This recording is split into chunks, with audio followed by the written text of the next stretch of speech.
Welcome back to Helen Cohen Productions. I'm Joel Cohen, and I just got back from seeing Spiral from the Book of Saw. So before I can really review this movie, I just want to say this is the first Saw film that I have ever seen in theaters. I've seen the entire franchise before. It's one of my favorite horror movie franchises. It's also one of the only horror movie series that I've binged like all the way through in one sitting. So I was really excited to finally see this one in theaters because I made the stupid decision of passing up Jigsaw, and I don't care what other people think. I actually liked Jigsaw as just a movie in general, but my standards for what I believe is a really bad movie are pretty low to begin with. So just to start out with what I really liked about the film, um, Chris Rock did great in the movie. When I first saw that Chris Rock was not only going to be attached to the film as the executive producer, but he was also going to be the top billed actor in it. I was actually a little bit unsure about that, mostly because I've only ever seen him do stand up comedy, or I've seen him uh, basically play second fiddle to other comedians in comedy movies, such as Adam Sandler. But which I do think that Spiral was supposed to be Chris Rock's answer to Adam Sandler doing Uncut Gems, where more known comedians are trying to take on more serious roles to show that they can that they can do more than just comedy, which I think that's admirable to branch out into other genres. But Chris Rock did great. The actors and actresses that were with him, like the chief of police and Chris Rock's partner, they did great.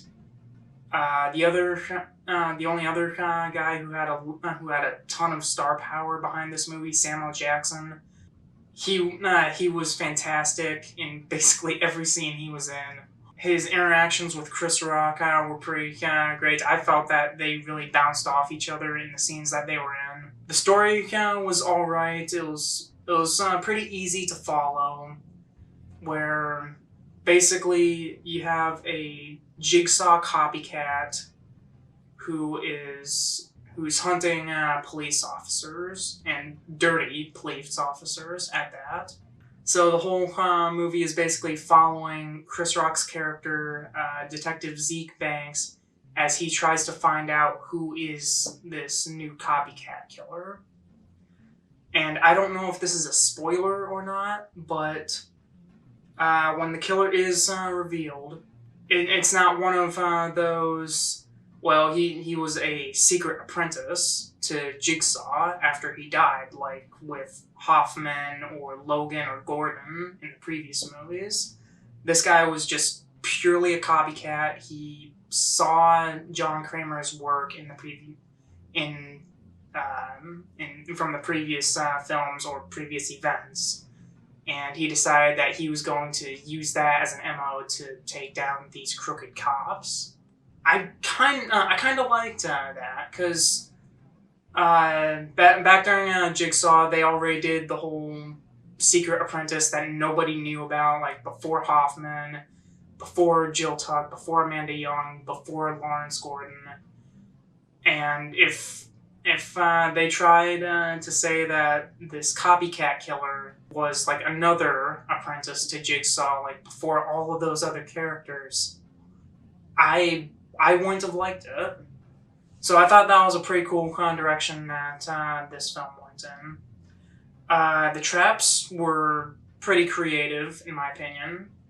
They weren't the bloodiest or the goriest like in all the other films, but the traps were great. They served the story very well, especially with the metaphors like one of the victims, he had to get out of the trap by removing his tongue, and the story behind that was that multiple times when he was on the police force, he lied under oath. So that was a pretty cool original way in having the traps actually serve the backstory. The music was pretty good. They brought back the Hello Zep, one of the staples of the franchise. It was kind of a shame to bring back to not bring back Billy the Puppet. But the new puppet that they went with, the pig wearing the cop's uniform, that also made sense to the story, given that he was going after crooked cops. There was only a handful of things that I didn't really like about the movie. One of them was the comedy, where the comedy started out all right, because, like, Chris Rock is a comedian, so of course we were going to get some comedy in the film. But after a while, it just felt like it was getting old. And that's just my opinion. Even though the jokes were funny, at one point I just started thinking, like, why is this in the movie? Like, it's supposed to be a horror movie about people put in, like, torturous traps. Why is there so much comedy? Another thing that I didn't really like, and this is a nitpick, entirely subjective, is I did not like the voice from the audio tapes, where it goes like, "Hello, Detective Banks." Like, like that one. To me, it felt a little bit too high pitched, and I get it. The whole thing was about, like, a Jigsaw copycat, and I think an out-of-universe reason, like a real-life reason as to why the recording sounded like that was because, from what I remember, the guy who played as John Kramer, Tobin Bell, he wasn't available for the movie, so I'm not sure how hard it is to get just voice recordings from the guy, but that was probably the reason why they didn't actually use his voice for it either. But for me, I still didn't like just how high-pitched the recorded voices were. Like, if you look back to previous movies like Saw 5 or even Jigsaw, like, the copycats, well, at the time, Hoffman as a copycat, they still changed the voice to at least make it deeper. Like, in Saw 5, Hoffman distorted the voice to make it sound like John Kramer's. And in Jigsaw, the killer, Logan, he actually used... he actually spliced together, like, audio clips of John Kramer's voice to create new audio recordings. But then, again, that was just a little nitpick of mine, and maybe it was because I just recently was in a sound class. But I just feel like if they just deepen the voice, like, "Hello, Detective Banks," I just feel like it would have been a lot better. Like, all they had to do was just do a slight pitch shifter. Or maybe that was just what they intended. I don't know. The only other real negative thing that I had to say, really, and this was also entirely subjective, it can be completely different depending on who watches this film, but I figured out who the killer was, like, really early on. Like, there is that little moment during the flashbacks where if you have an eagle eye, you'll figure out who the killer is pretty quickly, although they don't tell you. For me, my moment of finding out who the killer was incredibly early on. I think it was during the first 20 minutes of the film. Basically, a guy was looking at a computer screen, but you don't actually see what's on the screen. but you're hearing the audio from it. And after about 5 seconds of that scene going on, the thought just clicked in my head like, oh, they're purposefully not showing us what's on that screen. That guy's most likely the killer. And I was right. I was right. Another thing that I didn't really like is the flashback sequences, and I'm not really talking about like those ending flashbacks that are there during like all the endings of the Saw films where they explain what's going on. There are these flashback sequences throughout the film that are mostly about Detective Banks, Chris Rock's character, and the way they shot them, the way that Chris Rock and Samuel Jackson had these like really old 1970s-esque mustaches, or at least I thought they were 1970s. Those flashback sequences felt like they should be in a completely different movie. To me, they felt like they should have been in like a Bad Boys film. But that was just me on them.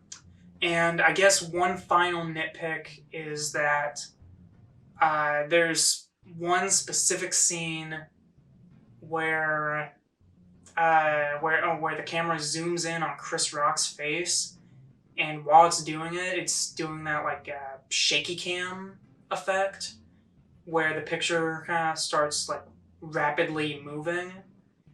And I know that that's what they were trying to do, where they were trying to make Chris Rock look angry or upset or something. But to me, whenever I see something with a shaky cam like that, it just makes me burst out laughing. Like, cause this is that's the kind of effect that I see a lot on like YouTube videos. All in all, Spiral was a great movie. It was a great addition to the Saw franchise. I do think it's one of the better ones, and actually, I'd be open for more Saw films to be like this, where they branch out into sort of like an anthology series. So the story with John Kramer, Jill Tuck, Amanda Young, Hoffman, and Gordon, that was all wrapped up in 2011. I would personally be fine with it if the next several Saw movies like just focus on completely different characters, like just carrying the torch of what Jigsaw and now what Spiral has done. Like where Jigsaw, you had like this entirely different set of characters in Logan, Eleanor, and then in Spiral where you had Zeke Banks and his father Marcus, his partner, their chief of police. Like I said, I would be fine if they just branched that into an anthology series, where like in each installment, it's a new set of characters, a new set of rules, a new copycat killer. And I actually think that's how they could inject new creativity and originality. That's just my thoughts. What are yours? If you liked the video, like, comment. Let me know in the comments what you thought of the film.